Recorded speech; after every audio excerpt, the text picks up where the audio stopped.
Hello friends! In the days of the internet, few people will be surprised to learn of unusual friendships between people and animals. We know of many examples of such friendships, but large predators are not the only animals who can have real feelings.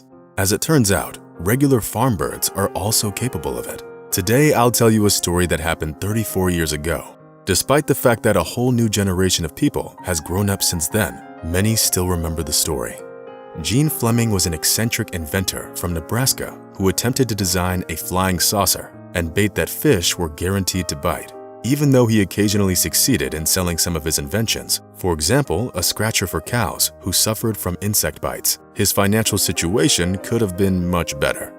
For this reason, much of his family did not understand his occupation, and some even thought that the old man had lost his mind. Fleming's granddaughter said that her grandfather was odd, to put it mildly. He worked at the Naval Depot, where he had a boring job. He made car parts to order. In his free time, he designed and made his own inventions. That's why when the man came home with a leashed goose and children's shoes, nobody was particularly surprised. At that point, it was difficult to imagine that soon, the story of the two friends would touch millions of hearts around the world. Now let's be transported to the year of 1987 to a farm in Harvard, Nebraska. It is there and then that a gray gooseling with a genetic defect hatched. He did not have feet, which made it impossible for him to walk or swim. At the same time, the gooseling wanted to keep up with his brothers and sisters, so he did his best to chase after them on his stumps. Most likely, this runner would have had a very short life. But one day, the hero of our story, a man named Gene Fleming, found out about the bird's difficult fate. Gene was involved in a charity, helping children with disabilities, and an avid inventor. He was touched by the spirit and perseverance of the goose and decided to help the bird, who was named Andy. He exchanged this unusual bird for 3 healthy ones and headed home. When Andy moved to Gene's farm in Hastings, the man immediately began to develop various devices to help the bird move. At first, Gene made Andy a skateboard, but it wasn't comfortable for the goose. Then Gene chose a pair of shoes for Andy, but even those he tried to shake off. After all, Andy moved around without assistive technologies for 2 years, but Gene insisted, and soon Andy got used to wearing children's shoes. Gene remembered keeping the shoes on the goose for 3 hours. The goose looked at him with a puzzled look and had no idea what Gene wanted from him. It was both strange and funny. This went on until Andy understood what shoes were needed for. Gene's granddaughter Jessica watched her grandfather and the goose. The bird's adventures were taking place at a time when Jessica was a teenager, when any slightly unusual action of the family felt extremely embarrassing, not to mention such eccentricities. The girl was not impressed by the sight of a goose on a leash, walking around the yard in sneakers, obediently following a man. She had no idea that Andy was destined to become world famous, beloved by many. Of course, the strange sight caused laughter among many people who saw this strange pair, which was to be expected.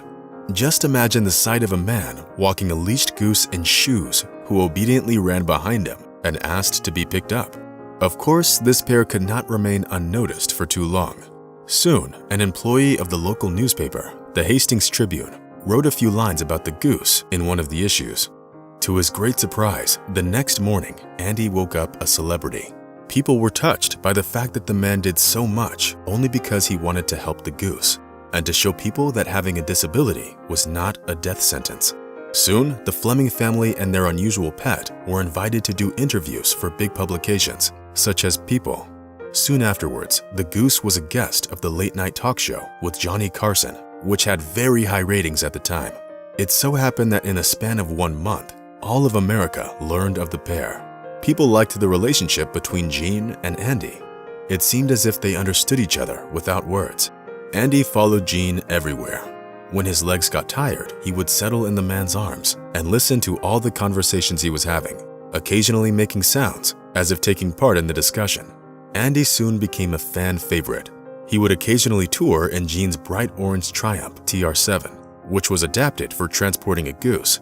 Hastings began attracting tourists who were joining the Andy fan club in droves. Even without sneakers, Andy was a special bird. He was characterized by a gentle disposition and loyalty towards his owners. What's more is that having a goose became sort of a role model for children, especially for those with disabilities. Having received a kind of assistive technology for correcting his congenital disability, he learned to walk, swim, and fly. The birds' achievements gave children hope that they too would be able to learn to live with their disabilities. In one of the interviews, Jean casually said that Andy preferred Nike shoes because of their sturdiness and durability. After learning of this, Nike sent the goose a lifetime supply of sneakers, making Andy the first ever bird to receive sponsorship from such a big company. Nike signed a lifetime contract with the pair and sponsored all of their events. As strange as it may sound, the goose repaid the old man's kindness by making him famous. In fact, Andy became Jean's salvation and his new job. After a while, Andy even earned him a huge fortune. Together they toured all over Nebraska, libraries, schools, charitable events, and even parades. Everywhere they went, people were amazed by the goose in shoes and listened to Jean as he explained that having a good life with a disability was possible. Children adored Andy the goose, and he loved them in return. Envious people always existed, and the goose's fame was short-lived. On October 19, 1991, a phone rang in Jean's house. A worried voice on the other end of the line asked if Andy was home. Since Andy lived with Jean, he was free to walk around the yard. It turned out that the most dangerous animal was the two-legged one. A Hastings couple happened to come across a body of a goose wearing children's sneakers when walking around the local park. The Flemings rushed to the yard to look inside Andy's house, but discovered only a lot of strange footprints. Soon, all national news outlets and tabloids reported on Andy's death. His devoted fans even raised over $10,000 as a reward for catching the predators, although they were never caught. The death of his pet was a serious blow to Jean. Soon after the bird's funeral, he began to exhibit symptoms of Alzheimer's. According to doctors, Jean's preoccupation with Andy held back the development of the disease, while Andy's death resulted in its swift development.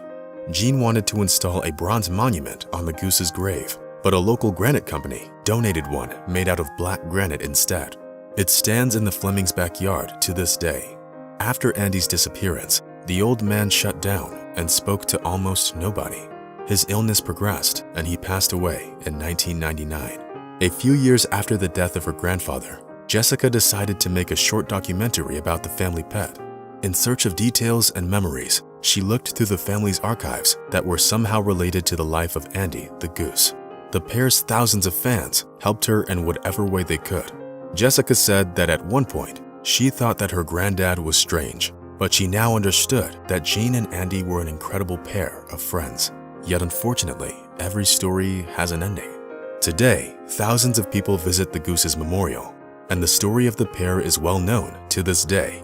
Sick children are told the story of a bird who did not have feet, but was able to learn to walk, run, and fly, and even became famous. If Andy could do it, so can the children.